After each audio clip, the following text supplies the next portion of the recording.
Hi, everyone. We're just going to wait a few more minutes for people to start joining.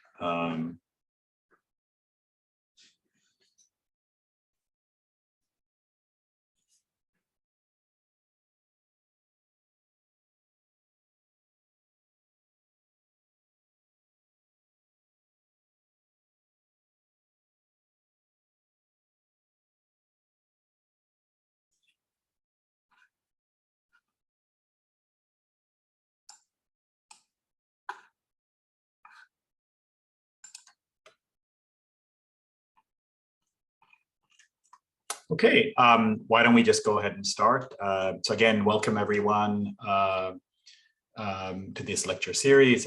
My name is Asim Khwaja. I am a faculty member at Harvard, and I'm also affiliated with the National Bureau of Economic Research, BRED, actually IGC, and the Center for Economic Research in Pakistan.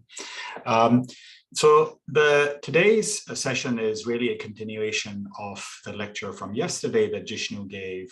And I'll be drawing from both work with Jishnu, but also with Tahir Andrabi, Seljuk Ozyurt, and Niharika Singh.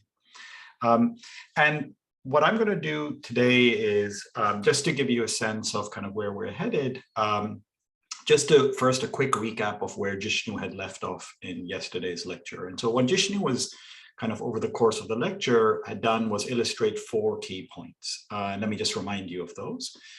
First, kind of Jishnu started with, and I hope you picked this up, a sense of optimism and kind of agency on our part, which is, you know, yes, we have lots of educational challenges, but we should acknowledge that there has been tremendous progress we've made in education, especially in low-income countries, and there's room to do more. And so I think we are cautiously optimistic, not to deny some of the big challenges we face, but also acknowledge that good stuff has been done, and hopefully we can do more. And the second point Jishnu made was really highlighting that one should think of education not necessarily as public or private or non-profit, but really as an active educational landscape where there are multiple players, there are multiple providers, there's variation in price and quality, there's a significant choice parents face, and parents and students value this choice. They both understand it and they value it.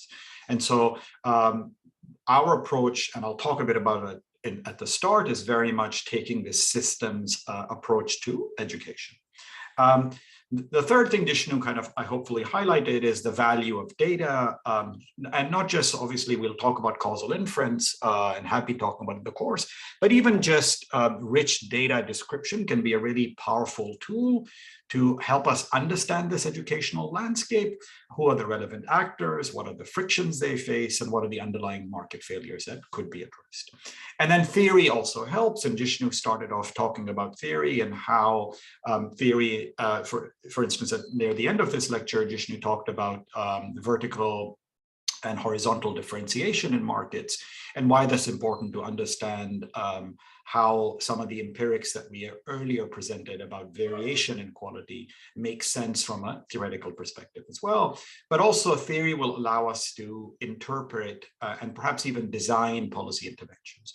And in many ways, where I'm going to go from here is very much take that kind of at face value. So what we're going to do and cover in this lecture is we're going to demonstrate through 2 examples, 2 papers. So today is going to be a deeper dive. Jishnu gave a bigger picture and kind of a setup.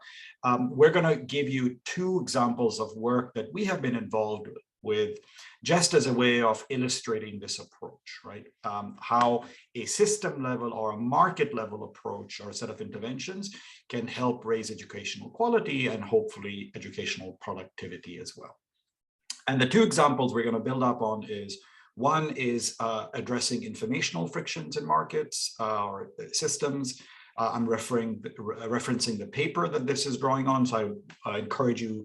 I'm not going to repeat too much of the paper. I will obviously show you results, but if you want further details, I'd encourage you to read the paper. It's also in our reading list. And then the second example we'll work on will be on financial frictions and see how alleviating financial frictions can make a difference. And in the process of doing so, what we hope you will learn is the following things. First of all, the importance of taking this system approach towards educational research and educational policy. Okay. Second, how, again, using basic data description can be a really good starting point in identifying the challenges or the market failures that you may be facing. Third, the importance of general equilibrium thinking. When you are thinking at the level of markets or systems, you should be thinking general equilibrium, not just partial equilibrium. In other words, when you have an intervention which is focused on actor A, there may be consequences of that, perhaps unintended consequences if you hadn't thought it through, on actor B. So that's kind of general equilibrium thinking. And then careful causal inference, obviously. When you intervene in the markets, it's important for you to see what the causal effect of what you did was. Again, just a quick highlight. I'm going to do a very quick intro into a systems approach. I'm going to take a short question break. Jishnu and Julie are here. They're both, if you type in questions, last time what happened was a lot of questions came after the question break had ended. And so I'd encourage you, as I go through slides, just start posting your questions in. Some of them Jishnu and Julia will be able to answer in real time. Others I will answer in the question break. And then we'll have the first example. I expect to spend roughly half an hour on it, another question break, the other example on financial frictions, again, half an hour on that question break, and I'll take the last few minutes to offer some concluding thoughts. Okay. So with that, let's jump straight into what is a systems approach to raising educational quality. And I'm just going to give you some very high-level thoughts. And as we progress, it will get a bit more mathy and a bit more technical, but I want to make sure even in those parts, much like Jishnu did, I will make sure I give you the intuition, the big ideas, and then obviously we can get into more technical details as and when needed. So a systems approach, one way to think about a systems approach is to contrast it with another approach, which is very powerful and in many ways complementary to our approach. And I would refer to it as sort of an input augmentation approach. So in this approach, we think of some particular educational input. It might be textbooks or teachers or technology or curriculum. And what we're going to do is we're going to pick an input and we're going to then provide that input or increase the quality of that input or increase the quantity of that input. And we're going to see what happens in the system once you change an input and you see what is the effect of this kind of input. Now, this is a very powerful approach in the sense that if you had a good, strong prior on what input may matter in your setting, you may think teacher training is really important. So you offer teacher training. You can look at the precise impact, especially if it's done in a clean causal way, say using a randomized controlled trial or a design similar to that. You can very precisely see the effect of what you just did. Now, obviously, one challenge with this approach is how did you decide what input to pick? So that's kind of one challenge. Did you get the right one, not the right one? And so you could put a lot of resources if you kind of working on an input which actually wasn't the best one to have chosen to begin with. And second, what about the context? If you pick an input because it worked in another region or other country, how do you know it's contextualized to what you are doing in your region? So the approach we are taking in our work is somewhat different from this approach. What we're doing is kind of, in some sense, inverting the question and asking, why is it that schools or educational providers aren't innovating to perform better, right? So think of schools as agents and ask yourself, why aren't these agents improving in their own educational landscape? And now you can think there are two possible reasons for this. One reason could just be, well, actually, there is no issue. Schools and parents are receiving the quality that they want, right? So that's the quality people want. That's the quality people can afford. And everything in some sense is in equilibrium. That's one view.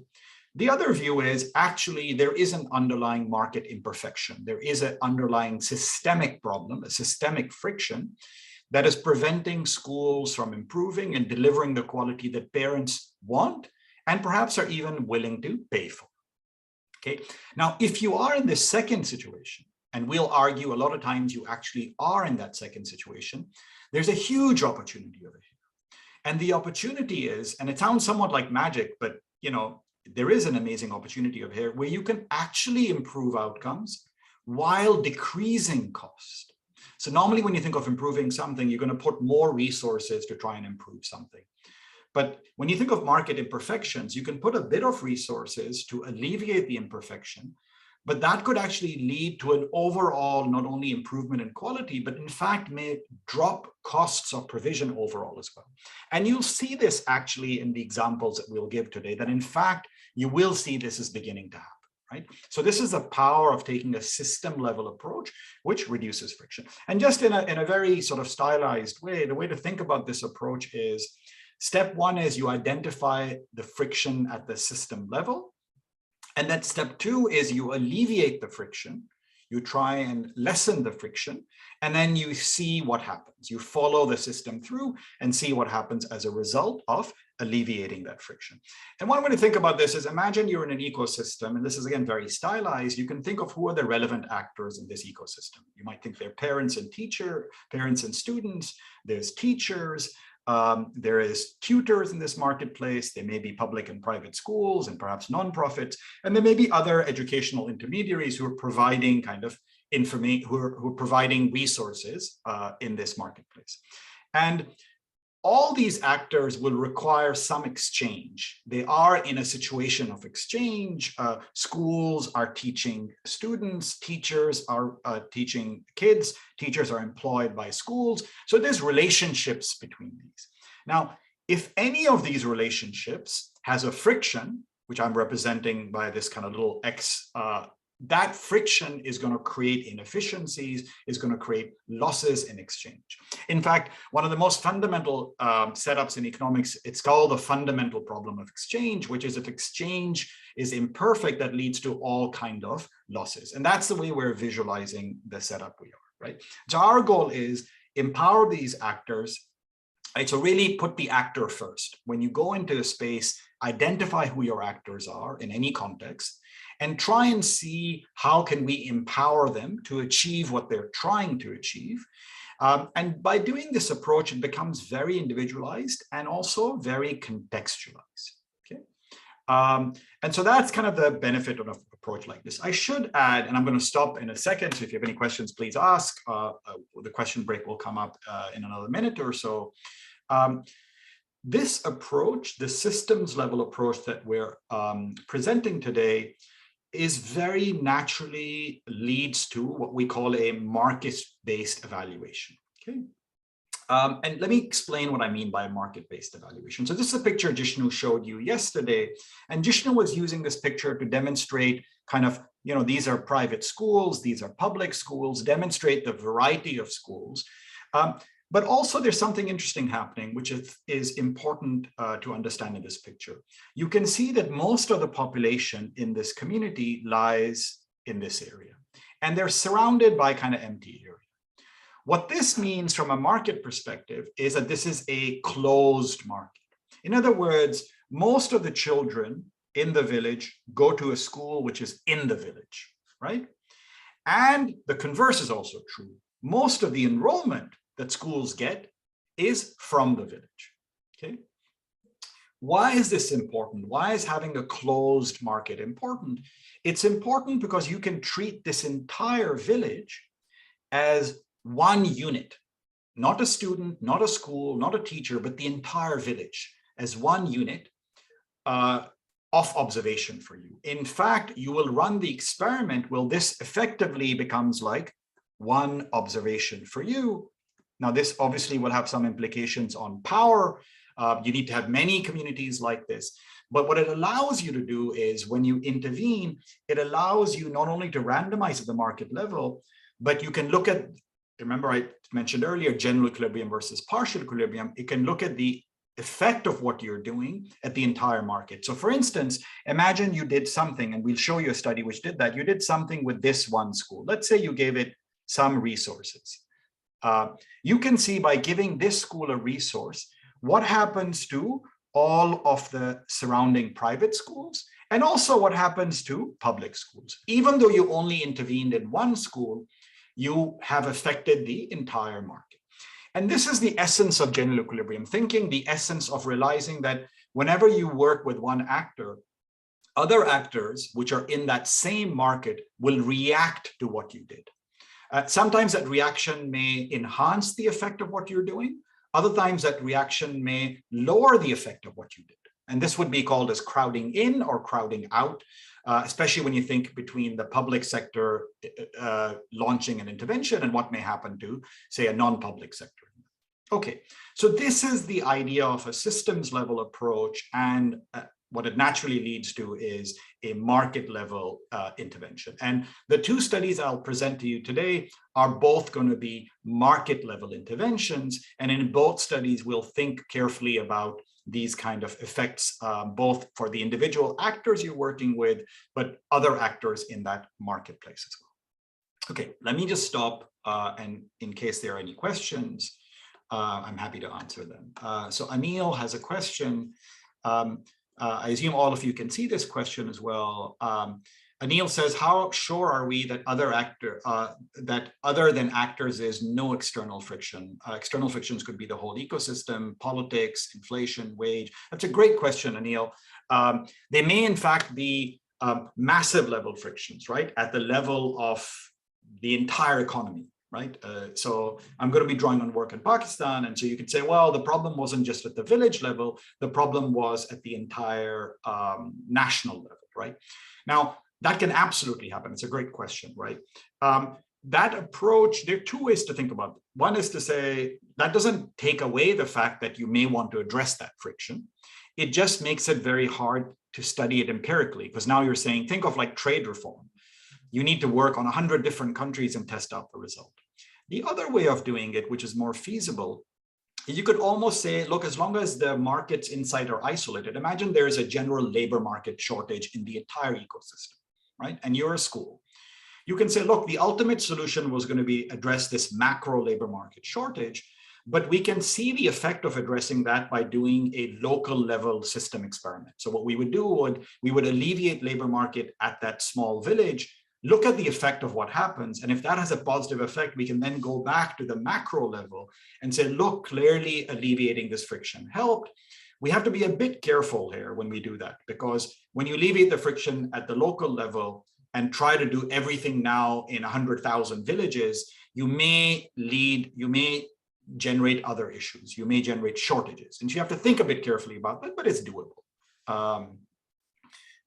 Saeed has a question. There's another question. Can induction of religious education be counted as an external friction? I'm not sure whether it's specific to any religious education. It's just a change in the system and you react to it. I wouldn't necessarily call that a friction. It's just a new player which enters the system. Saeed has a question saying, considering all the stakeholders in the system, how would different stakeholders' aims be harmonized? That's a great question, Saeed. So when you think of, this is the question, I'll come back to this a bit as well, to say, how do you think of welfare? Whose welfare are you maximizing? So imagine in a system, let's make it very easy. You have schools, you have teachers, you have parents and children. Now, all four can have potentially slightly different preferences. And in economic theory, we talk about welfare functions, which is you put weights on each individual. So social welfare is the welfare of each of those individuals, weighted in the way that you as society care about. You may decide, I'm going to put a lot more weight on children, and I want to put less weight on school owners or teachers. That's up to you. But once you have a weighted system, now you can aggregate social welfare and decide which policy is good for one group versus the other. And we'll actually come to this when I talk about example 2 in addressing financial frictions. You will see one of our solutions is good for one set of actors and the other solution is good for another set of actors, and we'll have to make a choice. But our point is not that we should be making choices. Our point is, as positive economics would go, is to say, let's at least document the effect on every actor. And then society as a whole, politics as a whole, democracy as a whole will work out how to put different weights on these actors. That's not necessarily an undertaking we as external researchers or even internal researchers feel we're comfortable doing. Okay. Let me just take one last question and then I'll kind of move. Emmanuel has a question. In an ecosystem, we have new entrants who simply duplicate the efforts of existing actors. How do we care for these distortions in the analysis? I don't think a new entrant is a distortion. It's part of the equilibrium, right? So whenever you talk about actors, you can talk about actors who exist and actors who may exist. So remember, in any model, and we'll talk about models of firm entry in a second as well, some of these schools, you should think of them as just firms entering. The entry condition is going to be really important in determining the equilibrium. You should always remember that. The equilibrium is a function not just who the actors are, but what are the actors who could show up. And so sometimes the actors may choose to take actions to prevent or encourage entry. Okay, so with that, let's kind of go straight into the situation we are in. Okay, so Jishnu had already done this, but let me kind of re-emphasize. Again, we're in the Pakistani context. You know, Jishnu and I and Tahir have been working on this LEAPS project, and so a lot of the insights we're drawing are coming from that large. It's been now, I think, 20 odd years that we've been working on this. So it's the last 2 decades of work. Now, the first thing is learning levels are pretty poor in this country. And it's not just Pakistan is an exception over here. A lot of emerging economies, low-income countries, and as Jishnu argued, even developed countries are struggling with learning levels. So, and they're low not just in terms of levels, but they're also low in terms of improvement over time. So yes, it is the case that for a child who stays for more years in school, over time they will learn more. But the question we're asking over here is, are schools improving over time in delivering education? So imagine you took a 3rd grader in 2003 and tested them, and you tested a 3rd grader in 2006. Is there been any improvement in that? And I'm showing you data from our study, the early years of our study. And as you can see that there was no improvement in the same grade. So keeping the grade fixed, there generally is not much improvement. And you can actually look this at even a longer time scale. So LEAPS initial surveys were happening in the mid to early 2000s. And if you look at USSER, which is really a fabulous effort as well, USSER's more recent studies in 2016 show a similar picture. So what you're seeing is low levels of learning and somewhat stagnant learning outcomes. Again, this is something Jishnu talked about. I'm just repeating that in the context of Pakistan. Jishnu talked about it even in the context of a country like the US. Okay, so that's going to be a key question. Now, we're going to look at, are informational frictions one reason why quality is stagnant and low? Okay, and we talked about market functioning. I'm going to use the word market and systems interchangeably, mostly because when people think markets, they think we're only talking about private players. We're not only talking about private players, we're talking about all providers, okay? So when I use the word market, think the system, which includes all kinds of providers, okay? So one thing we focused on this first paper was, look, one reasons markets or systems may have frictions is because consumers may not be informed. I mean, think about if you have children or you have younger siblings, think about one of the, or even when you are thinking about choosing colleges that you went to, one of the major things you looked at is how good is a place. And so having information about how good is a place is really important. So let's first see in our context, is the market competitive? How does information look in the context we are in? So this is the value of using descriptive data initially. And generally what you see in the context we are in is the markets seem relatively competitive. Fees are relatively low, median profits are low. There's a lot of variation, as Jishnu mentioned yesterday, in fees and profitability. And there's lots of competition. Remember, there are about 7 to 8 schools in a community that we are looking at. And these communities are pretty narrow. There's just a few hundred households in these communities, or at most a couple of thousand. And so having 8 to 10 schools is a decent amount of choice in this environment. What about parents?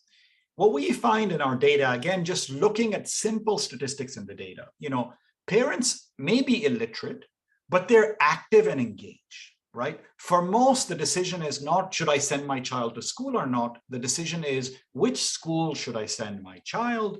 So which school and how much should I invest?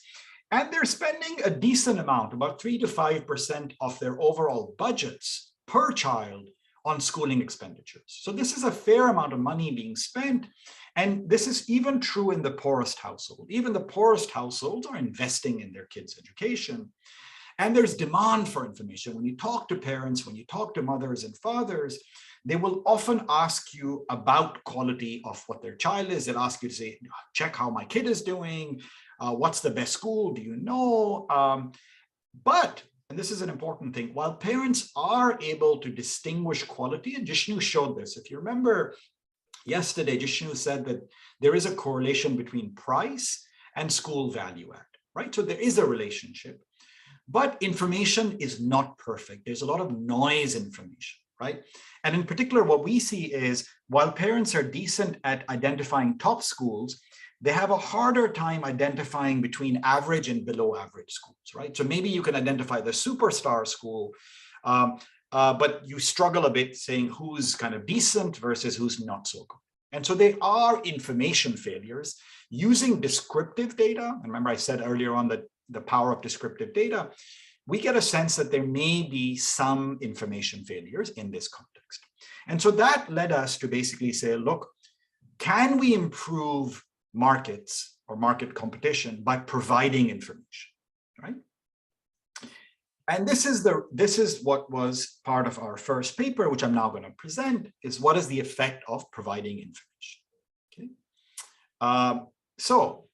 I'm going to quickly go through these. Details are in the paper. So in the interest of time, I put them here in the slides. You can refer to them, but I'm going to gloss over them. Essentially, we picked about 100 plus villages. And in half of these villages, we will give the report card. In the other half, we won't. And then we'll follow these villages over time. The report cards we designed are based on tests we did in all these villages, right? So the test is comparable across these villages. And we're going to provide in half of them the effects of that. And so when you design, and this is a small aside, I want to emphasize that whenever you design studies, pay attention to the details of your studies. There's lots of ways of providing information. Sometimes information may not work, not because the information wasn't valuable, but because you didn't provide the right content, you didn't deliver it appropriately, or people didn't believe it. Why should they believe you? You walk in and you're testing students. Why should they believe what you said? So in our study, we spent a lot of time trying to address each of these three things. Make sure the content was what parents wanted, make sure we delivered it in a way that it was understood by parents, and made sure they believed that we were credible in what we did. And the way you do this is, honestly, the main method is just very intense focus groups with parents. You need to spend a lot of time with the population you're working with to make sure that what you're delivering to them is actually beneficial and useful for them, right? And so I gave you some examples over here, just to give you one simple or silly example. When we first were giving information, this kind of smiley faces versus numbers, we thought, since most parents were illiterate, if we're going to rank schools, maybe we should do things like a good school has 3 smiley faces and the worst school has like 4 unhappy faces. And in the focus groups, as we started doing, we realized very quickly that parents were kind of puzzled by why we were doing this. And a lot of them said, look, you know what, this is very nice. It's a cute little picture you're showing us, but why don't you just give us a number from a 0 to 100 or something? And our natural reaction was, well, because we thought you were not numerate. And they're like, no, we can read basic numbers, or even if we can't, we can find people who can, right? And so that was basically it's a trivial example, but checking from the field in small details like this can really make a difference, right? And there are other examples, there are lots of other examples like this. Some of these are mentioned on the slide and some are noted even in the paper. Okay, so this led to us generating the following report card. This is in Urdu, the local language, and just so you're clear, these are 3 subjects. So this is Urdu, English, mathematics. And in each subject, we gave the score out of 100, and we gave then just a relative rank, sort of 5 groupings from, very good to, we didn't say very bad because we felt that would be very discouraging when you give that code to a school or a child. So instead, needing lots of work. Needing lots of work meant kind of you're at the bottom of the performance. And we gave this result for your child. The children, the average of children in your child's school and the average child in your village. So you could compare your child to other kids in his or her class and to other kids in your village. And in addition to this, we also gave what was even perhaps more important, which is the same information, but for all the schools. So these are schools, this is every school in your village. So you could look at this and you could see for each school, what's the Urdu, English, and math performance by the school. So you could compare schools, right? Now, the information we're giving is bundled. We're including schools and children together. So we're giving parents lots of information for them to process. Now, this required lots of piloting and testing, and moreover, we made sure this information was given in a way that if parents had questions, they could ask us, right? So, this was obviously, some of it was private information, so each parent was invited to the school, they were provided a report card, they could privately look at the report card, and they could ask us questions about what this meant. Okay? So that was the treatment that we did. And remember, in half the villages, this is a village level treatment. So in about 60 plus of these villages, for every parent in these schools, in grade 3, actually, we gave them this information. Okay. When you give information, one thing that often comes as is your information reliable or not? Whenever you create a test, there's going to be some testing noise, right? And that testing noise may be misleading. So school may do well because it just had a good day, kids were happy that day, or the weather was good, or someone was distracted or not distracted. So you want to make sure the tests you give are reliable, right? And so this is just one way of showing, I'm just showing you one village. What I'm telling you is each of these points is a different school, and the error, this is just a technical aside, the error in the bars you see is, so look at this school, the average test score for this school at standardized was, say, minus 0.17. And this is the measurement error, if you will, around that. And the key thing we're trying to say is, if you look at these 3 schools, they're basically the same score, right? But what you can already tell is that these tests are not so noisy that you can't tell schools apart. So clearly this school seems much worse than the other. These schools here seem to be in an own category. These schools are a different category.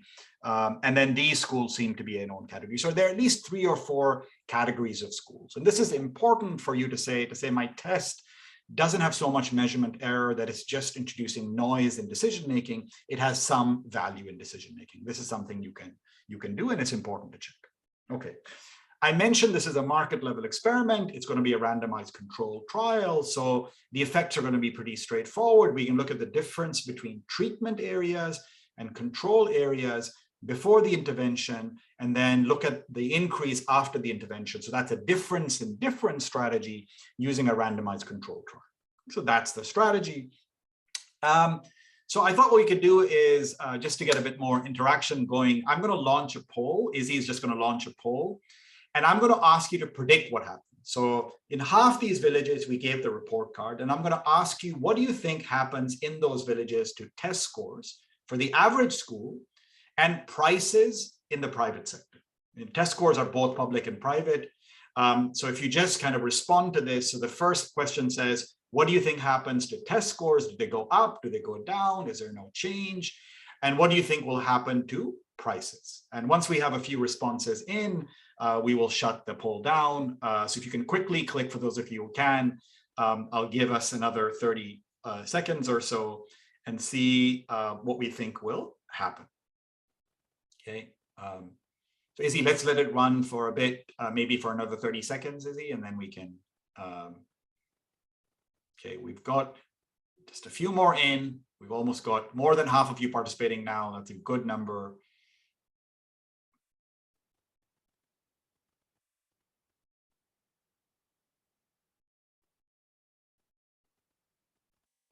Okay, why don't, Izzy, we now display the result of the poll.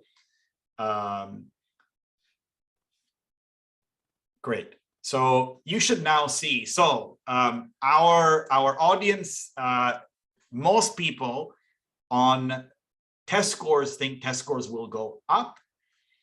And the second view is there'll be no change in test scores. Whereas for prices, the majority of you think prices will go up, right? And some of you think prices might decrease. Great. So the majority is actually correct on test scores. The majority is, in fact, not correct on prices. And let me show you what happens in the result. But this is great because what you're getting is intuition. And I'm going to show you where intuition works and why we need theory. And this is where theory can be really powerful. So let me stop sharing and tell you what happened. So what happened was test scores did increase as most of you predicted, right? That was correct and that was great, right? But fees actually declined. Okay, so average fees went down by about 21%. That's a pretty big drop in fees. There was some increase in enrollment, and even interestingly, there was very little switching. It's not that kids moved around from school A to school B. And this is fascinating because you reveal school A is much better than B, but somehow the kid in B didn't move. You would have thought the kid in B would have just picked up and moved to school A. That didn't happen, right? But really interestingly is quality over fees went up. So in some sense, the system was becoming more productive. For the same amount of revenue coming in from parents, a higher quality was being offered by schools, right? And this is what I meant, that when you have a friction, you can have this amazing situation that even though you're not putting any more money into the system, you're actually getting better results out of the system. You've increased the productivity of the system. So what in the world is going on? How did this happen? Okay. So let's now turn to theory. And the model I'm going to give you is very baby model. It's really derived from this really beautiful paper by Walensky in 1983. So if you haven't read that paper, it'll be cited in the references to the paper that we're presenting today. But it's a lovely sort of paper to read. And the idea is very simple. Okay. Let me give you the setup of the model. So setup is a very standard setup. They're consumers, in this case, parents or students. They're consuming quality, the queue of education at a fee P, and they care differently about quality. Some parents care about quality more, or children care about quality more than others. Firms, in this case, private firms, private schools, are just maximizing profits. A profit is price minus unit cost times your total enrollment minus some entry cost, right? So there's an earlier question about schools entering. So we're allowing for entry to occur in this world. And the key thing is, what information do parents have? And Walensky's genius was the following, which is thinking about information. This looks a bit complicated, but let me take a second and explain what this is. Parents get a signal of quality, okay? So you should think of this distribution as the distribution of signals of quality, the different signals of quality you get. If the school is low, the probability distribution of signals is given by this curve over here. If the school is high quality, this jagged curve is what is giving you. And the idea is a high quality school has a higher probability of generating a positive signal. But what is really interesting is there's a certain signal below this. And if you get this signal, then you as a parent know for sure the school cannot have been a high quality school. This is just a nice tractable way of saying there's partial revelation of information. What this means is at any given time, there will always be some set of parents who will realize a given school is low quality or not, right? And this is going to be important. So this is a world where people are not completely ignorant. They're partially ignorant. In other words, they're partially knowledgeable, okay? In this world, and if you remember basic theory, if you remember contract theory or basic information economics, there is things called pooling equilibria and separating equilibria. And the key insight is, if you are in a separating equilibrium, and remember from Jishnu, we know we're in a separating equilibrium, because what did Jishnu tell you? Higher quality schools are charging higher price. Price is observable. So this means price is a signal of quality. You see price and you're assuming that a higher price school must be better quality. Now let's be careful about this, right? Right now you've assumed it. We don't know if this is an equilibrium. What if you're wrong? If it was as easy, think about how dumb that sounds. If all you had to do to convince parents that you're high quality is raise your price, well, then everyone will raise their price. So this can only work if this is an equilibrium. So if this doesn't ring a bell, go back to separating equilibria in your first kind of information economics, game theory, contract theory class you took, and look at the conditions for separating equilibrium. And what you will find is, for a separating equilibrium to occur, it must be the case that the higher quality firm has to be paid an informational rent to reveal its information, to reveal that it's high quality. Remember, quality is not observable, price is observable, or at least quality is only partially observable. And what you do is you'll get this equilibrium condition, and the paper will give you a lot more details in this, which is the price for a high quality school is going to be a function of its cost, plus it's going to charge a markup over its cost. And that markup is going to be a function of the cost of producing high quality, that the additional cost, CH minus CAL, is the additional cost of producing high quality, times this term. And this term is basically the fraction of uninformed versus informed parents. That's what this is. The fraction of parents who don't know what's going on divided by the fraction of parents who know what's going on. And so the critical thing is, as a report card comes in, this fraction drops, right? You don't need price to signal quality anymore. If I can see quality, price is no longer necessary as a signal. Conversely, if I can't see quality, the only way to signal quality is to charge a higher price. Why is this a credible signal? Why can't we all charge a higher price? Well, think about what happens. If everyone charges a higher price, sure, you gain a lot. There's some parents you trick who don't realize you're low quality. So those parents you get extra money from. But there's other parents who realize you're overcharging and they stop coming to your school.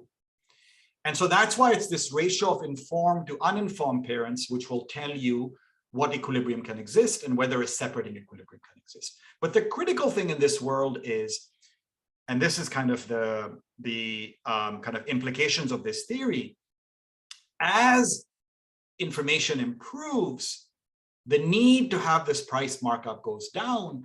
So in fact, somewhat counterintuitively, and we saw this from your own intuition, most of you thought price should go up because you're like, well, if we give report cards, we know who's a good school and who's a bad school. So shouldn't price be going up for the good school? Actually, no. In fact, we'll show that the best schools drop their price because they were overcharging too much. They will now profit maximize by, in fact, dropping their price a bit and actually getting kids to show up, more kids to show up. Okay. So the key insight is why was theory important over here? Theory was important because theory said, look, when you give information, the effect of giving information depends critically on what the initial equilibrium was. For most of us, our conventional view is this let there be light view. We think that there's complete ignorance. If there's complete ignorance and you can't tell quality apart, then every school should charge the same price. And the only variation in quality you will see will be just random variation. There's no strategic reason for you to give better or worse quality because everyone's charging the same price, right? That's the world of complete ignorance. We know we're not in that world. Jishnu's results yesterday told you we're not in that world, right? Because price is correlated with school value add. So if you were in this world, which we're not, and it's actually a really weird world, this is a world where, think about it, if you care about something, how can you not know something about it, right? So it's coming more from our own sort of ignorance about how people behave. In other words, if people care about something, they will try and learn about it. But in this world, if you gave information, yes, you will get the results you guys said. Good schools will start emerging. They will charge a higher price. Bad schools will have to charge a lower price, right? But what if you start with a separating equilibrium? What if the initial equilibrium already is a case where good schools are charging a different price from bad schools? And that's the case I solved for. And I showed you an equilibrium. For that case to be an equilibrium, the good school is overcharging. And when you give information, it no longer needs to overcharge. It no longer needs to pay that informational rent, and that's actually better for it. And so what our result is, and this is nice now, so this theory told us you should actually separate your results, not just by average schools, but by schools which are initially performing well versus schools which were not performing well. And you see exactly what the theory predicts. The schools which were initially bad, right? Let's start with fees, actually, the powerful result from the theory. The initially good schools drop their fees. Remember, that's a result from the theory, right? In fact, the bad schools have no change in their fees. So the fee drop that you saw was all coming from schools which were charging the highest fees. They drop their fees, okay? What happens to schools which are underperforming? Interestingly enough, and the theory is ambiguous on this, but it can generate this result, which if a school is underperforming, right? In our case, that school turns out improves its quality.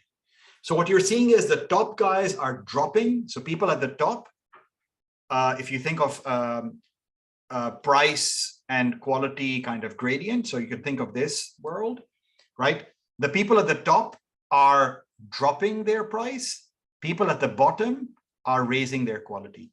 And the new curve is going to be flatter. This is the new curve, right? Because the top guys are becoming cheaper, the bottom guys are becoming better at the same price. But in other words, your quality per price is gone up, right? This flat curve means for the same amount of money, you're getting more quality, right? For the same money increase, you're getting a higher increase in quality. This is what addressing the market friction did, okay? So let me stop here. Let me take one last question, welfare. So what we find is fascinating in this case. Welfare of parents is going up. Think of what happened. For the same price, you're getting higher quality. What is even more interesting is we think of benefit cost calculus on interventions. The overall cost of this entire study was actually comparable to the amount of money that parents saved because of the lower fees in education. So in a sense, this intervention almost paid for itself, right? At almost no cost to the overall system, you're able to deliver better quality. And that's like an infinitely generating machine. Now, obviously, in reality, there is a cost. What we're saying is, could you tax parents? That extra revenue would you saved would be covering the cost of them being willing to pay for this quality improvement. So there is a cost in the system, but it's just coming now from taking that initial higher fees they were paying and using those fees to pay for a system where you could give information and report cards. What is even more astounding in this paper is we have now gone back 8 years later to these same villages. And what we're finding is these improvements have continued. We only gave report cards in the initial 2 years, and we didn't give them afterwards. But that change that we brought about has persisted over 8 years. Test scores are still up, fees are still lower, right? And our reasoning, and this is work in progress, so unfortunately we don't have a draft for this, but hopefully we will in a few months. What we think has happened is schools figured out how to improve their production capacity, in particular, how to more effectively deploy teachers. From that initial information revelation we gave, from that initial increase in competition, they moved themselves to a more efficient production function for education. And that learning has stayed with them. Why would you forget that? If you know a better way to now deploy and hire and recruit teachers, you would continue to persist. So now if you think of the benefit cost calculus, it's even bigger, right? So this is, by the way, one of the highest returns educational interventions out of all the interventions that, out out of like 600 plus interventions that you can think of. This is one of the highest return interventions simply by providing information, simply by addressing a market friction. So let me stop and take a question break again. Maybe Jishnu has already answered most of the questions or not. Let's see. Okay. So Jose's question is, I'll answer a few of them and then I'll keep moving, and then Jishnu can respond to, and Julia can respond to the others. Jose's question is, do you know how parents interpret information about levels of education? Would they put the child at a similar level if they had a low score? Are you aware of the sort of visible selection effects? This is a great question, Jose. So we can talk about what Jishnu presented yesterday were school value add estimates, which are actually not level test scores, but changes in test scores. And Jishnu was also addressing for child selection. Turns out in our context, when we started, we only had 1 year of data, so we couldn't give value add test scores. We could only give levels. Turns out in our context, levels was a very good proxy for value add. They were positively correlated, so we could do that. In general, when you have multiple years of data, you want to actually do precisely what you're doing, is give the numbers that Jishnu presented yesterday. All that requires is having a couple of years of test score data, and you can do that, okay? And this is very much what you think of when in the US, when you think of how we give report cards, it's very much kind of value add estimates that we give. Okay. Kashif's question, school owners knew how did the school owners who knew their schools were not very good react to the, great question, Kashif. It's good to, if you're the same Kashif, I'm thinking it's good to see you. So this is a very interesting equilibrium question. Imagine you go in an environment and you should ask yourself this question. And let's say you're about to do report cards and you announce to everyone, I'm doing report cards. Now, let's say schools know if they're good or bad, okay? If you know you're good, you're going to be the first school who's going to raise your hand and say, please test me so I can show to the world. If you know you're a bad school, you don't want to be tested because you know you're going to be bad. But now think equilibrium thinking. Now you're a consumer and you're given a report card, and 4 of those schools have their tests reported. And school number 5 and 6, what you write is refuse to be tested. What would you infer about their quality? In all likelihood, you will say, if this person refused to be tested, something is wrong. As they would say in Urdu, dal mein kuch kala hai. Sorry for those of you who don't speak Hindi, maybe Jishnu can translate what I said. But there's something suspicious. There's something fishy about this scenario, right? And so that creates a force for people to be tested, because not testing just reveals in this theory that I gave you. In fact, it's a signaling model that I just gave you. It reveals that you are bad already, okay? Let me try and answer. I'm cognizant of time. Let me just try and take one more question. If the village is small, can we expect information spillover? Are parents informed about rail quality by talking with each other without the help of a report card? You know, this is an empirical question, Tram. You may say, well, if a small village, we should all be informed. But remember, information is not necessarily about size. It's about your ability to, this is a very hard calculation, even for us. If you think of the earlier question, Jose's question, school value add is very difficult to estimate. And so just put yourself in a position, how well do you know how good a school is? And we showed you that parents were roughly informed, but not fully informed. Okay, so let me keep moving to study number 2.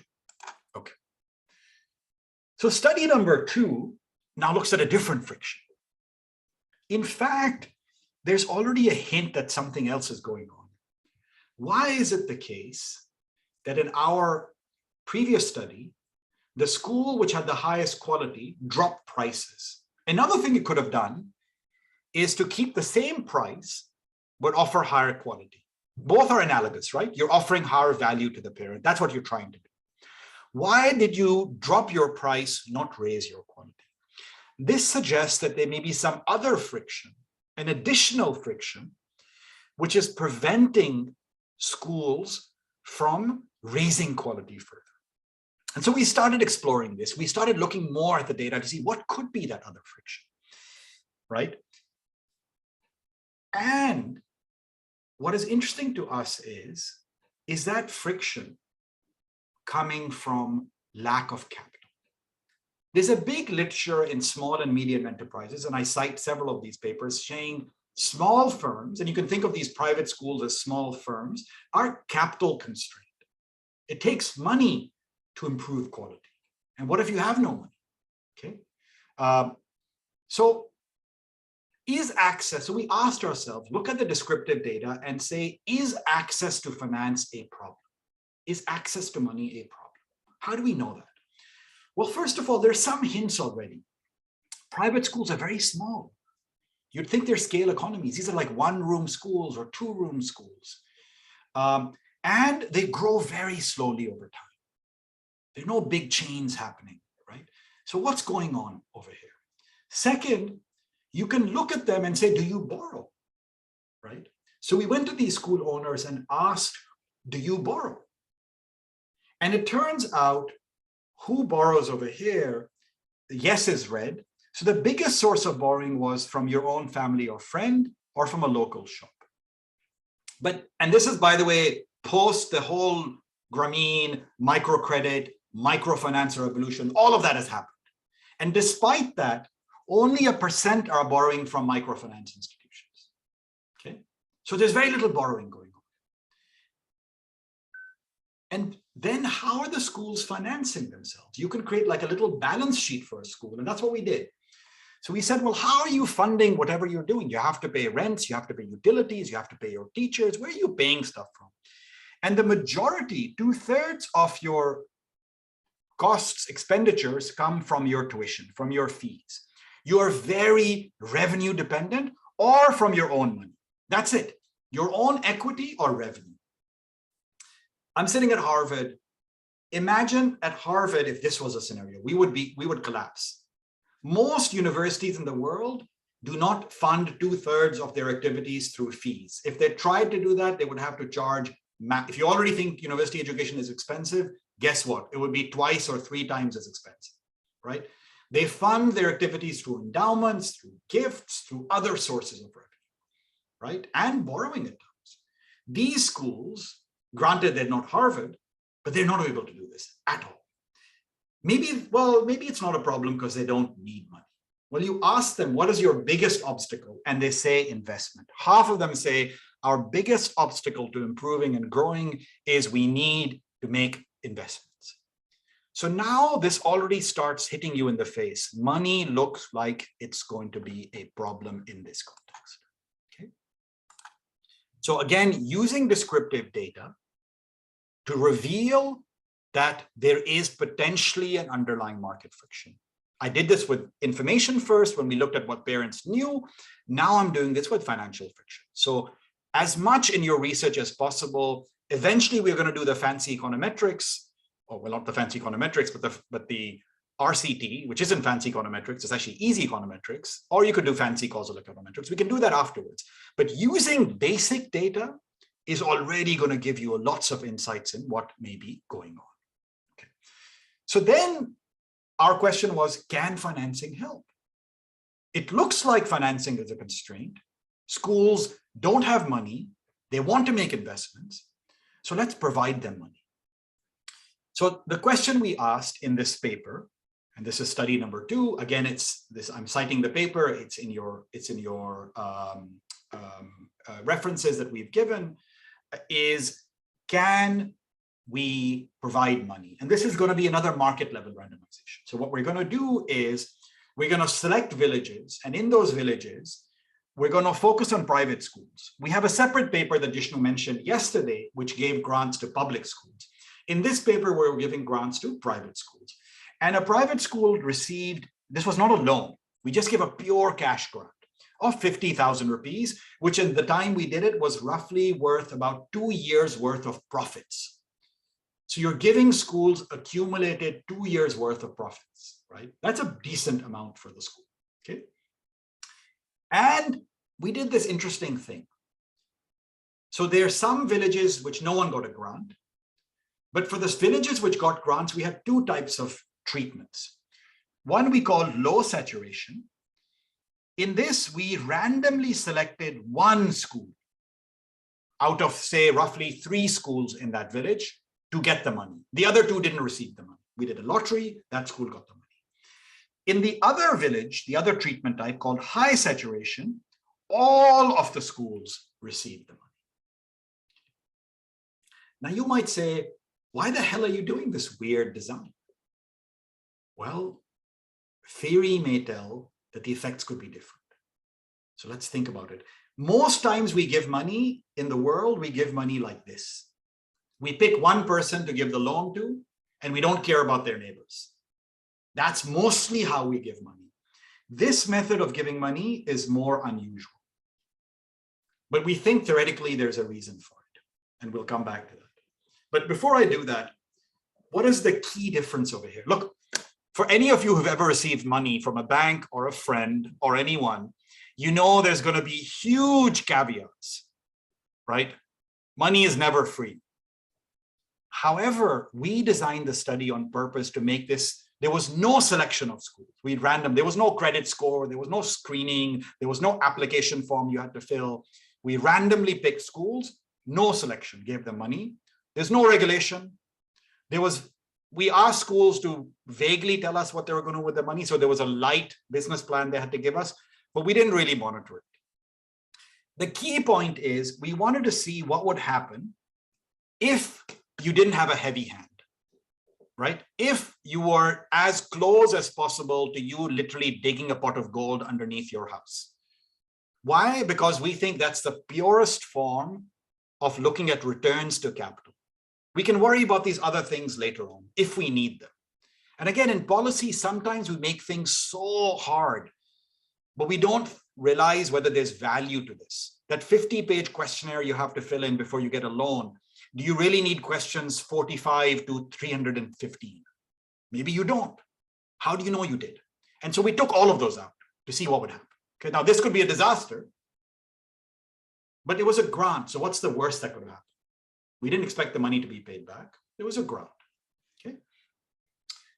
The sample is, again, places with, it's in Pakistan. We selected about 300 villages.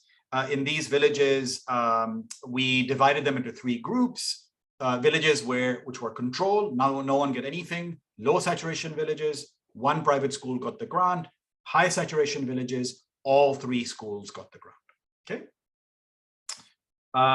I've kind of mentioned this already in words, so I'm going to skip this. This is kind of how we distribute. I'll leave it for the slide so you can look at it. This is kind of how we gave the money, just the order of disbursement. It was dispersed in 2 tranches of 25,000 each. Okay. So let me come back to this question. Why did we do low and high saturation? Precisely for the question, I think Tron had asked us earlier about spillovers. We thought it would be very interesting. If you're the only school with the money, you have 2 schools who didn't get money. So you have a different kind of relationship with those schools. You have an edge. You got the money. Versus if you all get money, then what happens? You all have this resource. What do you do? Okay. So in the spirit of polling, this is the last poll I'm going to do. This is a bit more of a complicated poll. So let me explain this poll and then we'll launch it. I'm going to ask you 4 questions in this poll. Okay. I'm going to say, first, look at the treatment village, the low saturation village, where only 1 school got the money. And I'm going to ask you, for that school which received the money, what do you think happens for the school's enrollment? I'm not asking prices now. Enrollment and test scores. So this is the case. So the first 2 questions are going to be about the case where you're the only one who got the money in your village. What happens to your enrollment? What happens to your test scores? And then the second and the third and fourth question I'm going to ask is going to be, now you are in the village where all of you got money. Same question, what happens to enrollment and what happens to test score? So Izzy, if we can launch the poll now, there'll be 4 questions. Questions 1 and 2 are corresponding to, in my slide, 1A and 1B. Question 1 or 2 are what happens to enrollment and test scores if you were the only school who received the money. Okay, I can see people are more tentative. Just quick guess. There's no.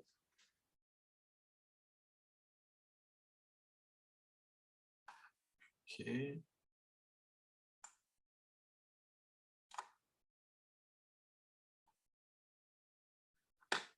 And Izzy will, once we get to about more than 50%, we can stop the poll. We're almost getting there.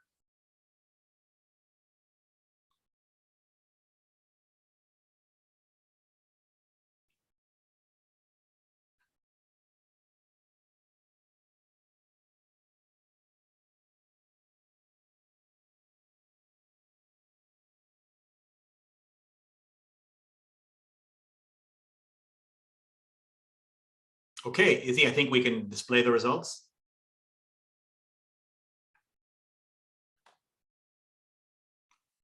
Okay, so what is our collective wisdom? So let's see. So for enrollment, most of you, hopefully you can see these results as well, but we're predicting pretty large increases. People are predicting increases in enrollment over here. That's the common view. And for test scores, we're predicting increases in test scores. A lot of you are predicting increases in test scores. Okay. For the case where everyone gets money, the majority view is enrollment will actually not change at all. It'll stay flat. And test scores will go up, though there's less people who believe test scores will go up than in the case where one school got the money.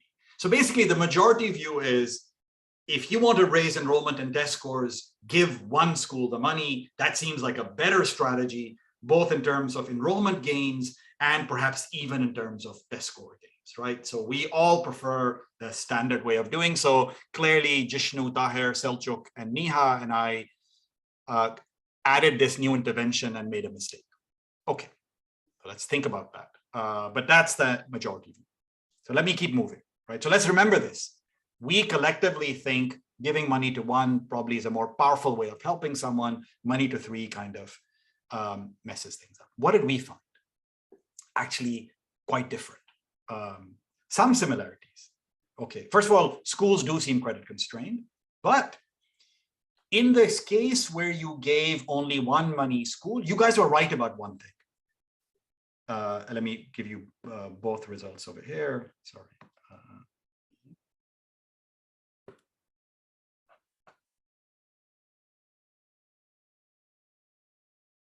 Okay. In the case where we gave one money school, we see, yes, enrollment goes up by quite a lot. Okay. But there is no change in quality. Nothing happens on quality. So you guys thought quality would go up. Actually, it doesn't at all. In the case where everyone gets money, there is some enrollment gain. So you guys were right about that. Enrollment does go up, but by less. So your intuition was exactly right on enrollment. But on quality, the intuition was incorrect. Last time, our intuition on quality was correct. We got the wrong intuition on price. This time, intuition helped us on enrollment. But turns out the biggest quality improvements happen when you give all schools the money. So again, how do we make sense of this? Theory comes to our rescue. And this is the key insight I want to say. Look, intuition is really powerful. But sometimes intuition can be misleading. In the first case, our intuition was it's a pooling equilibrium. You give information, you should get a separating equilibrium. High quality people should charge higher price. Why was our intuition wrong? Because actually it was a separating equilibrium to start off with. And then the implications are very different. Normally, in our human mind, we don't think of separating equilibria as our natural state. We think of somehow as pooling equilibrium as our natural state. Why are we getting our intuition wrong over here? Well, first, let me give you what the theory says over here. The theory relies us thinking partial versus general equilibrium. And general equilibrium thinking doesn't come naturally to us. In the same way that not all of us are equally as good as playing chess. What is chess? Chess is strategic thinking. The best chess players not only think about their move and their opponent's move, but they can think 10 to 12 moves ahead. So I'm making a move, and Julia, who's helping us today, I'm thinking, if I move my pawn in this way, what will Julia do? And then I say, if Julia does that, what will I do? And then if I do this, what will Julia do? So we're thinking strategic reactions. And this is what equilibrium thinking is. Okay. So why is this important? Why are strategic interactions going to be important? Okay, so now let's take it pretty simple. Back to, we have 20 minutes left. And so what I'm going to do is I'm going to not give you the detailed math in this. I just want to make sure you get the intuition, because the intuition is very beautiful and actually relatively simple. The math gets ugly, but the intuition is relatively simple once you start thinking this way. So what's the intuition over here? Okay. Now, the trade-off is the following. So let me give you the basic question. As a school, you have two choices. You can invest in capacity, or you can invest in quality. You can do one of two things. Capacity investment means adding a room. Think about it that way. If you want to raise enrollment, you might want to invest in capacity. Okay. Invest in quality is better teachers, perhaps better facilities, fancier things you can offer in the school, upgrade the quality. Now you have a lab service that you're offering, you have a fancy library that you're offering. That could be a quality investment. Okay. If you invest in capacity, what is the risk of doing that? When you invest in capacity, you're adopting what we would call a market stealing strategy. Because what's your game over here? Your game over here is I'm going to create an extra room so that I can take some of the kids who are going to Izzy's school. I'm Asim's school, I create an extra room and I steal some kids from Izzy's school. And why would they come to my school? Because I have an extra room. It's a nicer room. I have more space. That's market stealing. When you invest in quality, that's a different strategy. That's called a market growing strategy. Why is it market growing? It's market growing because now I don't need to steal the kid from Izzy's school. Now I am offering a higher quality product to the parent who's coming, to the child who's coming to my school. And if I'm offering a higher quality product, well, guess what? I may be able to charge a higher price. So I'm getting money not by displacing one parent from another school, but by increasing the size of the pie. So another way to think about it is imagine this is the pie in your village. This is how much revenue, this is school A, B, C, and D, and school A is trying to grab hold of school B's share. In a market growing strategy, you take the same pie, split maybe in the same way, and you say, can I make the pie bigger? Or at least can I make my share of the pie bigger, right? By offering a better quality product. What is the risk when you invest in capacity? When you invest in capacity, you risk price competition. If you guys remember competition, firm competition, there were two models, Bertrand and Cournot. Think Bertrand for a second. In Bertrand, everyone, when they go into a price war, price drops to the marginal cost of provision. No one makes profits. So obviously Bertrand is not the world we're in. We're in a world with, as Jishnu said, there's differentiation. But the intuition is the same. You're price competing. If you do something which creates a price war, that's bad for you. And now let's come back to the simple intuition. If all of you get money, the high saturation case. But let's start first with this low saturation case. Only you have money. If only you have money and everyone else is credit constrained, only you can build an extra classroom. You could still invest in quality, but you're like, you know what? I don't need to do this. Investing in quality is tough business. I just create an extra room and I'm going to shut down Izzy's school. Sorry, Izzy, your school is being shut down. I have the money.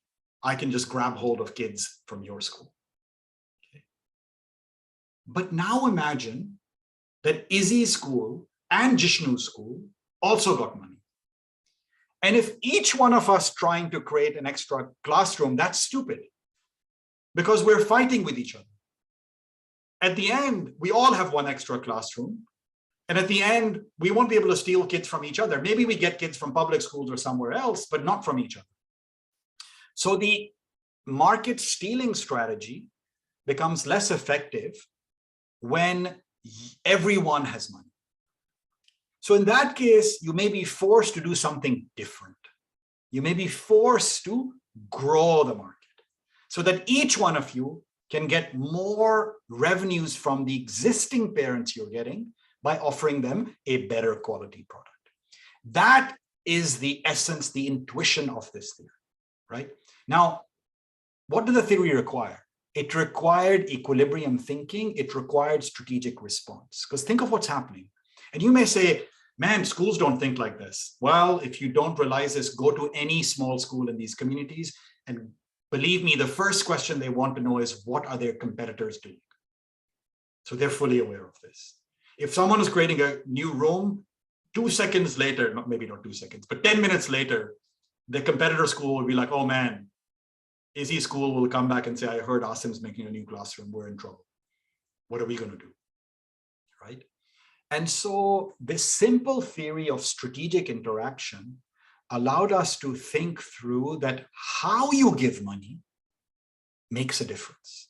And it's a big difference, okay? So I'm going to skip over these theory slides because I've already basically repeated exactly what I said. You can look at them at your leisure and and if you want more, read the paper. The paper also has like a 30, 40 page theory appendix, which is just dealing with all the tricky cases. But honestly, if you understood what I said, you've got the major intuition. Then it's just working out the math, okay? And I just repeated the intuition over here. Give money to one school. The school can expand without poaching from other schools. It doesn't lead to a price competition. If you give money to every school and you try and use the expansion strategy, you're going to create a price war. And so instead, you're going to escape the price war, you're going to expand quality or increase quality instead. Okay. So the theory would now tell us that you're going to get greater enrollment in the low saturation treatment, greater quality, and if we believe what Jishnu tells us, that quality kind of increases roughly go with price increases, we should also see higher prices in the high saturation treatment. But, and this is important, profits are actually higher in the low saturation treatment. You would rather be, if you had a choice as a school, you would rather be the only school who got money because that makes you more profits. Think monopoly. You have monopoly power. You don't want, and this is what every firm does. Please, please help me, but don't help the other firm because it gives me market power. Okay. So our results are, I'm just repeating the results. The way to think of these results is, this is the schools who got the money in the high saturation treatment. This is the school who got the money in the low saturation treatment. And this is the poor school who didn't get the money in the low set. So this is a school which is now being hammered because its neighbor got money. Okay. And first we check is, if you got 50,000 rupees, did you spend it? And it turns out they didn't spend everything. So schools spent about 70 to 60% of the money received immediately. The other money they probably kept for, it makes sense, right? You're going to save it for, did they change their borrowing? Now, this is an important prediction. If a school is credit constrained, is not credit constrained, when you give it money, what you might expect it to see happening, and this is a really nice prediction. It's a paper by Abhijit and Esther. Esther, you saw, she gave one of the earlier lectures. They have this really nice paper saying one evidence of credit constraints is when you give money, you get bad loans or expensive loans are paid down. We don't see anything. So this is another evidence that these schools were credit constrained. Not only did they spend most of the money, they didn't change any of their borrowing. Not that they had much to begin with. What is the effects? I already mentioned to you, if you're a treated low saturation school, you get 22 more kids, you're less likely to close. You have an increase of about 10,000 rupees a month. That's a big deal in revenues, right? Remember, this whole thing was 50,000 rupees. So in a month, you've increased your revenue by 10,000 rupees already. I'm not saying profits, but revenues. Since you don't collect all the fees, we also estimated how much money did you get in hand, and that's about 7,000. No change in fees, really. This is not really significant. No change in test scores. Okay. If you're a high saturation school, sure, you get a few more kids, not much more, and it's not statistically significant actually. You raise your quality. Your test scores go up quite a bit, 0.1 standard deviation. That's a big effect. Okay. And you raise your fees, go up because you've raised your quality, and your revenue goes up. but not as much, right? Because you didn't get that many kids. And your fees went up, but not that much. So as a school, you get more revenue if you only game in town. Okay. How did schools do this? A bit more detail, and then I'll kind of start closing out. The high saturation schools invested in mostly physical infrastructure, desks and chairs. They built capacity. In low saturation, they did extra things. They put stuff in, other way around. The low saturation mostly did desks and chairs. High saturation did do some desks and chairs, but they also did additional stuff, library, sports facilities, upgraded the room. But even more importantly, they invested in teachers. If you were the only one who got money, you built a room, you did nothing with your teachers. There's no change over here for teachers. But if you're high saturation and you're trying to raise quality, the thing you invested in most of your money went into teacher salaries. You paid your teachers more. You hired teachers who had higher salaries. You hired more expensive teachers and you paid your teachers who were already working with you more. Okay. Now, what does this mean? We can estimate rates of return to capital, by the way, and this illustrates a major tension. So I'm going to illustrate return on investment. Imagine now you're a bank and you are lending this money. This wasn't a grant. You were lending this money. And the first question we want to ask is this profitable for you to lend? So what is the return on your investment? Okay. And there are different ways you can calculate returns. We did two methods. One is because we followed schools for 2 years. We can say, assume that the revenue we see is the revenue they get in year 2. And in year 3, there's no longer any benefits. They lose all the benefits they gained, but they can sell whatever assets they've accumulated at 60%. Model 2 is their returns continued for 5 years. And after that, they went to 0. So there are two different ways. We can make different assumptions. But here's the important thing. The ROI, the return on your investment in either of those two calculations is between 60 to 80% per annum for the low saturation treatment. In the high saturation treatment, it's a bit smaller, but it's 12 to 32%.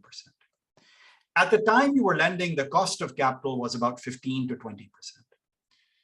So for the low saturation, this is clearly profitable.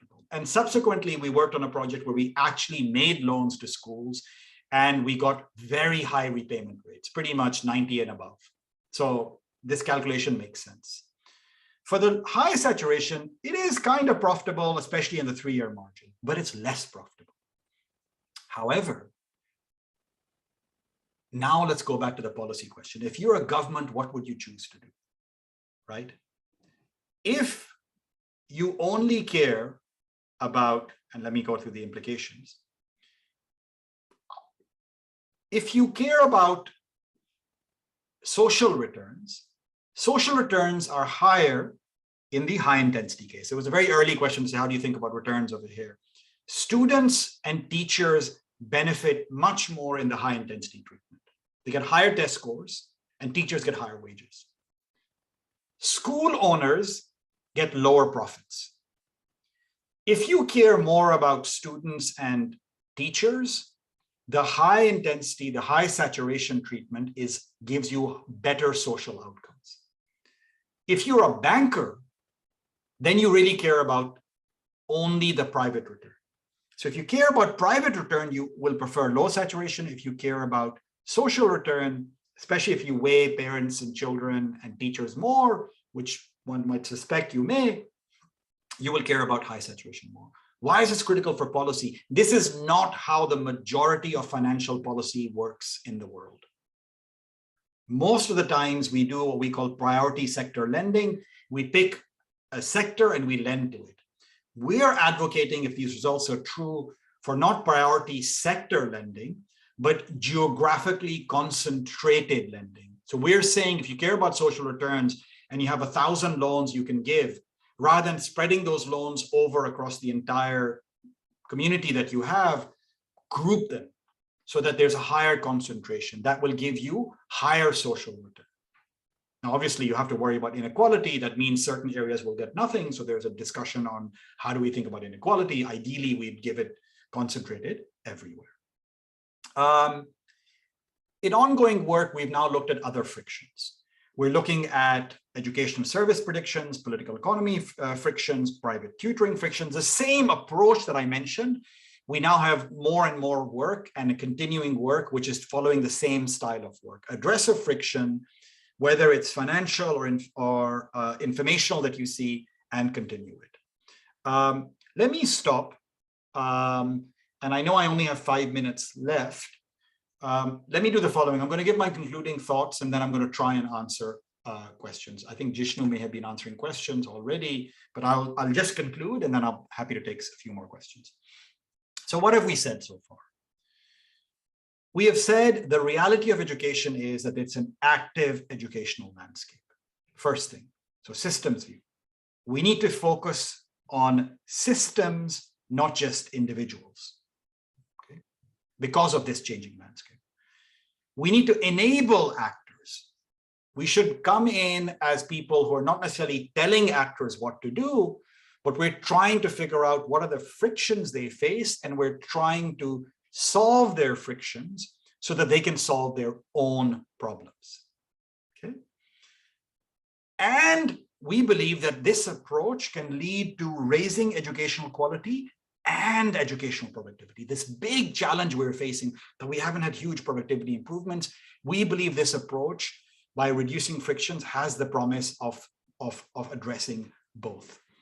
Last thing for me, there's a huge opportunity for technology over here, which is creating this massive educational marketplace where not only do we have all of these different providers, and I've shown you some connected through this marketplace so that their frictions are removed, but you can also have researchers like us analyze these markets, and you have policymakers who can look at the system and intervene at the system level.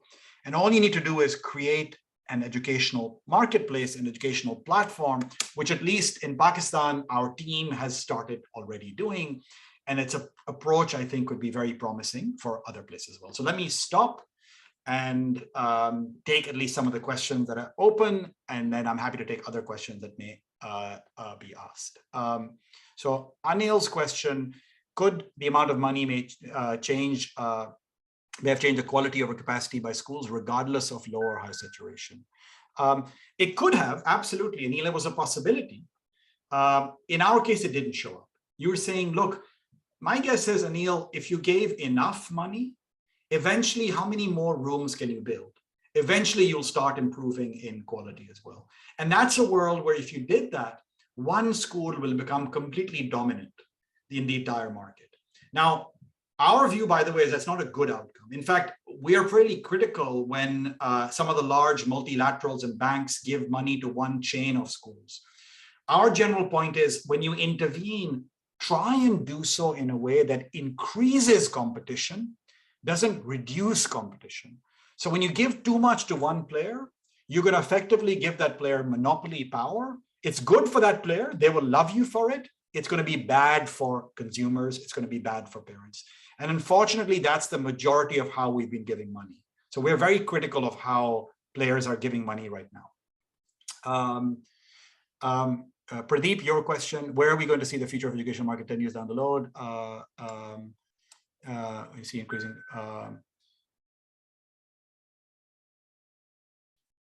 What do you see? Pradeep, I'm not fully sure I get the question, but if you're saying, what is this educational market going to evolve like in future? I'm very optimistic. Let me be clear. I'm not arguing for a market which is only private. There's huge role for the public sector to play over here as well, right? What we're saying is basically the public sector or the government should view its mandate as not just one type of school. Within its mandate, you should have both public and private schools. And when you think of policy, think about the impact on both. So when you give free textbooks to a public school and all the children, and you say, oh, look, success, we got more enrollment in the public school.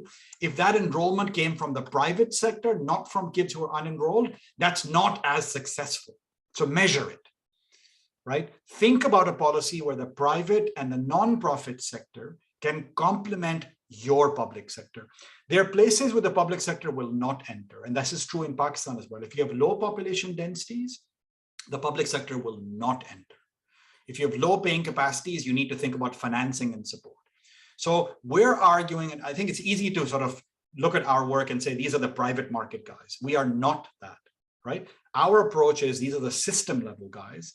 They think the regulator should think at the system level. And at the system level, I'm very excited. I think the promise of technology for all of these public, private, nonprofit sectors is amazing. I think if we as regulators, if we as researchers, if we as policymakers are smart to take advantage of that, we can actually solve the problem Jishnu started us off with, which is raising educational productivity and ultimately creating a better future for our children. Emmanuel, do you have some chance to analyze the effects of two intervention governance in schools? Analyze it on governance. That's a great question, Emmanuel. I didn't get into that as much. We think you are changing management of schools. There's a really nice literature now that Rafaela Sadoun and colleagues and others have started on management in education and managing of schools and managerial capital. Karthik presented this work in his lectures as well. He's done some amazing work on this as well. And so, yes, we think some of these changes are relating to managerial. But again, in our language, the question will be, what was the friction that you couldn't invest in better management?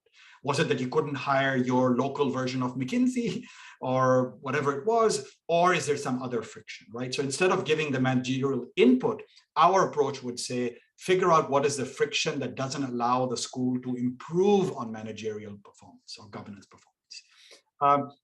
Mayanik, you have an external validity of financial friction intervention. Look, external validity is always going to be a question. And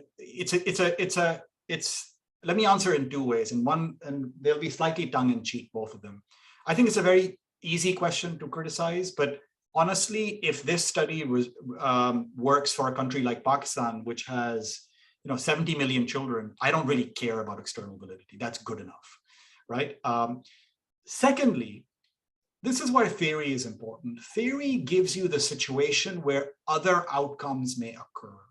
And it's very important, that's why, to always have empirics and theory mixed. Theory gives you a sense of how externally invalid could you be. Ultimately, the only way to get external validity checked is to replicate these experiments. And there's a big literature now and a big movement in being able to do that. So I think that's very important. But I still think, let's think this question carefully. Do we need external validity given the context we're in? You may or you may not. Right? And second, how much does theory tell us, which makes us either more concerned about external validity or less concerned about external validity? Naveed, you're asking me a question which you're forcing me to take a political stance on something that most audience will not know.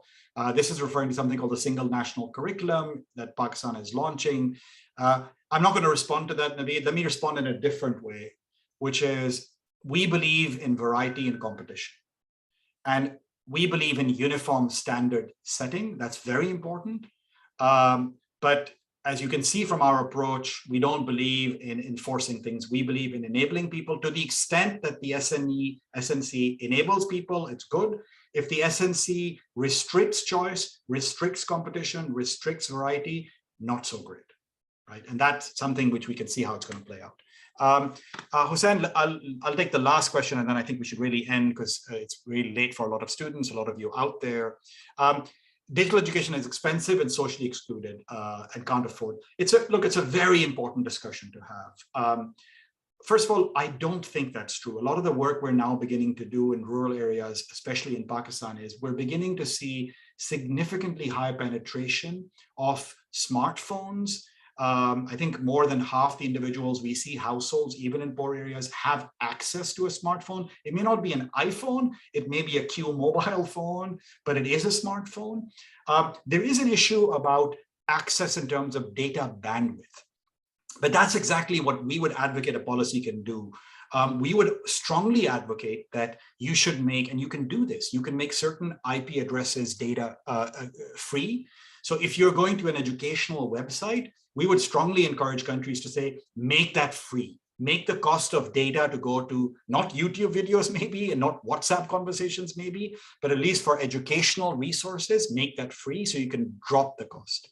Then there is a trust cost. Do we trust technology, right? And I think that's an open question. We're doing a lot of studies in KPK in Pakistan now and in Punjab as well, where we're trying to see, can we introduce simple, low cost, accessible, and understandable technology, which in fact, if done right, can, instead of becoming an access barrier, allows you to leapfrog. Think about the old days in Pakistan. When I grew up in Pakistan, having a phone was a big deal because we only had landlines.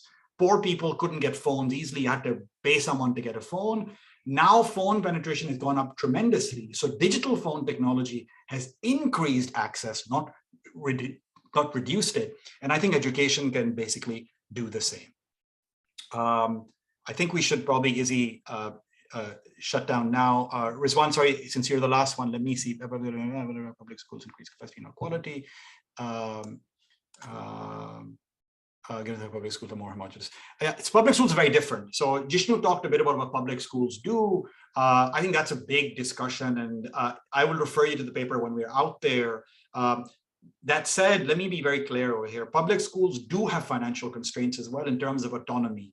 It's not easy for a local head teacher to decide what to spend the money on. They may be getting resources centrally decided and centrally allocated. So the same thing we're saying within the public sector, if we can create this spirit of autonomy with accountability and competition within the public sector, we think that could lead to huge improvements as well. With that, let me end. You guys have been super patient. I apologize. We've gone 6 minutes over, but it's been a real pleasure to talk to all of you. And I hope these lectures, this series of lectures will be useful to you as you navigate your own research journeys in education. Thank you. Good morning, good afternoon, good night, depending on where you are.